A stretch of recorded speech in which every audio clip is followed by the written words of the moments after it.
یا رحمت للعالمین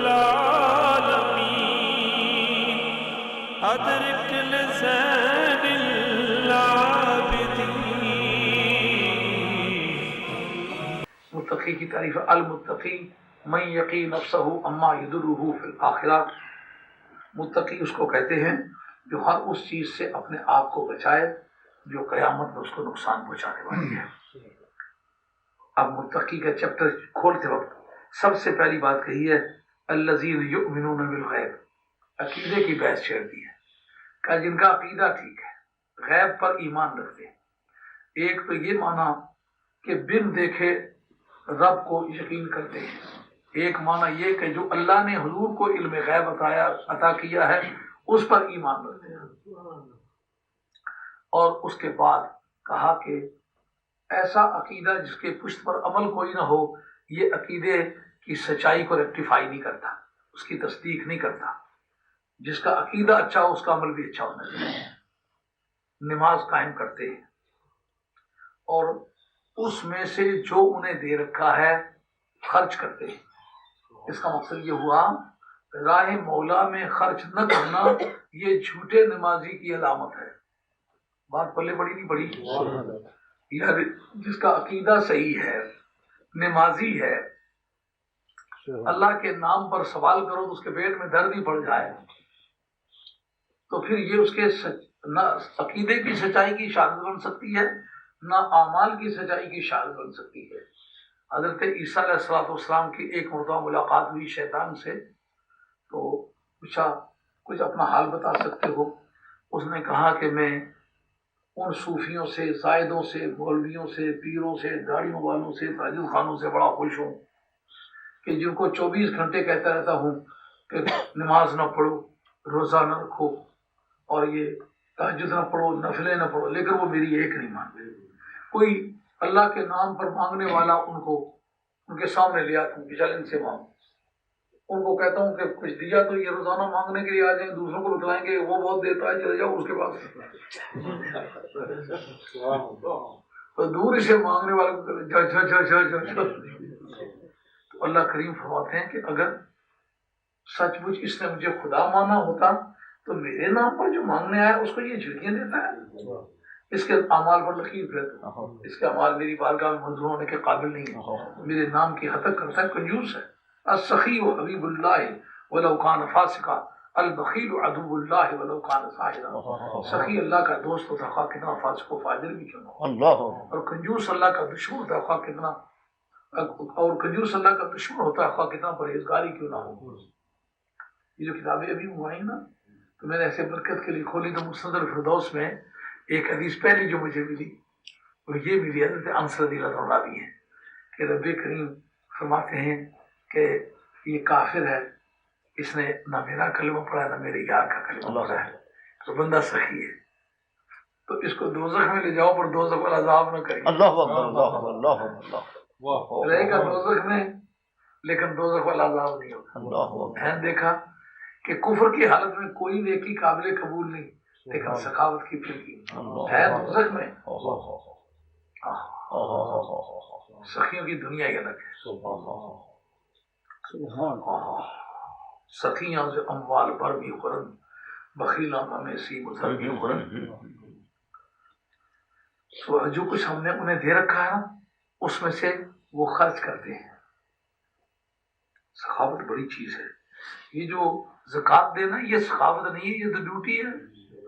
مار پیٹے گی، فطرانہ دینا یہ سخاوت نہیں ہے، یہ تو ڈیوٹی ہے۔ جو اس پر لازم نہیں ہے وہ دے تو سخی ہے،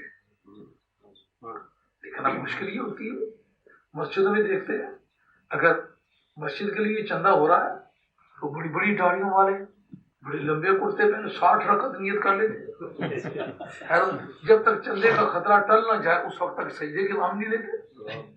ایسی نمازیں تو اللہ کی بارگاہ میں قبول ہونے والی نہیں ہیں۔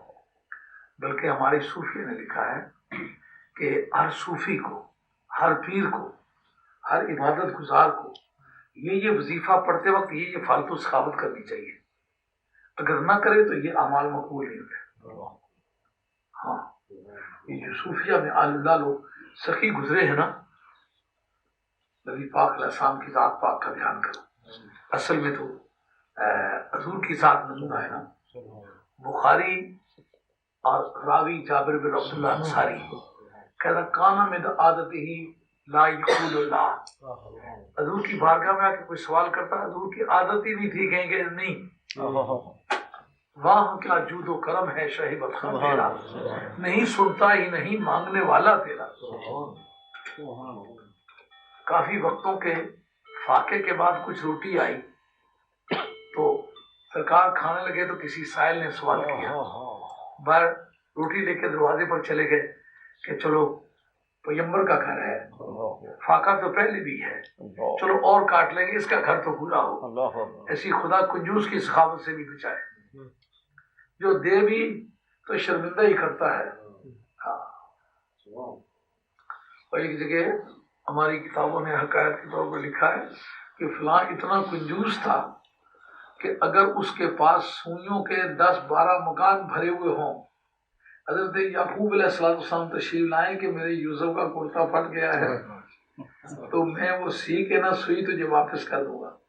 سوئیوں کے مکان بھرے ہوئے ہیں, پیغمبر کا کرتا ہے, پیغمبر سوئی مانگنے آیا ہے, تو ایسا اللہ کا بندہ تھا کہ پیغمبر کو ادھاری سوئی نہ دے, ایسا سخی تھا.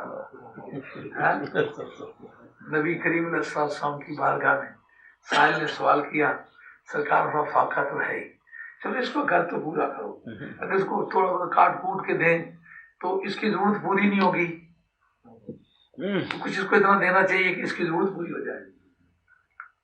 باہر گئے تو آپ نے شام کا وقت تھا, آپ نے فرمایا کہ سائل ادھر آؤ, دامن رکھو, یہ روٹی ہے. قریب آیا تو کہتا ہے یا رسول اللہ صلی اللہ علیہ وسلم میرا تو کرتا ہی نہیں, میں تو ننگا ہوں. آپ نے کھڑے کھڑے اپنا کرتا اتارا, کرتا پہننے کو دیا, فرمایا اب دامن کیا, سرکار نے اس کے دامن میں روٹی ڈالی, اور اللہ تیرا بھلا کرے, ایسا اچھا موقع فراہم کیا کہ کرتا بھی دیا ہے, روٹی بھی دی ہے. آتا ہے غریبوں پہ انہیں پیار, خود بھیک دے وہ خود ہی کہیں منگتے گھولا. یہ سرکار کی عادت کریمہ ہے. مسلمان کو سخاوت کی زندگی گزارنی چاہیے, کنجوسی کی زندگی کوئی زندگی نہیں. اور شمون نامی ایک یہودی تھا, حضور نبی کریم علیہ السلام کی مارکیٹ میں, یہ اب تو وہ بازار ختم ہو گیا ہے, بازار قینقاع ان کو کہتے تھے, قینقاع. جس طرف نبی کریم علیہ السلام کے پیر مبارک ہیں اس طرف تقریباً 100-150 گز کے فاصلے پر چل کر کے ایک گول دائرے کا بازار تھا. اس بازار میں شمون یہودی رہا. تو کوئی سائل آیا, اس نے آ کے سوال کیا کہ مجھے کھانا چاہیے, میں نے کھانا نہیں کھایا. حضرت سیدہ فرماتی ہے ہمارے گھر میں کچھ کھانے کی چیز نہیں ہے, ہمارے گھر میں فاقہ ہے, میں تمہیں دوپٹہ دیتی ہوں, جا کے بازار میں ایک یہودی ہے شمون نام ہے, وہ اس طرح کے کپڑے قیمتی لے لیتا ہے, اس کو جا کے دوست سے کچھ پیسے لے آؤ, جب ہمارے پاس پیسے ہوئے واپس لیں گے دوپٹہ, تو جا کے اس سے پیسے لے آؤ, پھر اس کے جو لے آؤ, تو پھر میں تمہیں ابھی پیستی ہوں, آٹا بناتی ہوں, روٹی پکاتی ہوں, تمہیں دیتی ہوں.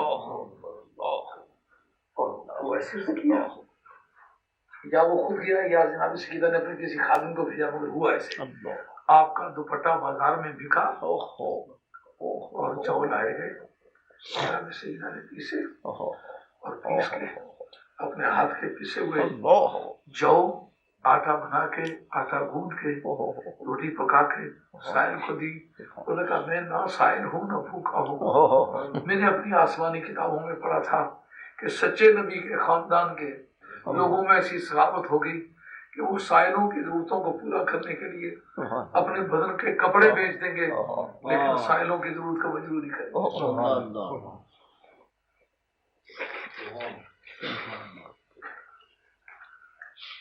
اس وہ ایمان لے آیا. شمون کہتا ہے میں اپنے خاندان اور برادری کے ہاتھوں مجبور ہوں, وگرنہ ہماری کتاب میں یہ لکھا ہوا موجود ہے کہ نبی آخر زمان کی علامت یہ ہوگی کہ اس کے خاندان کے لوگ اپنے بدن کے کپڑے بیچ کے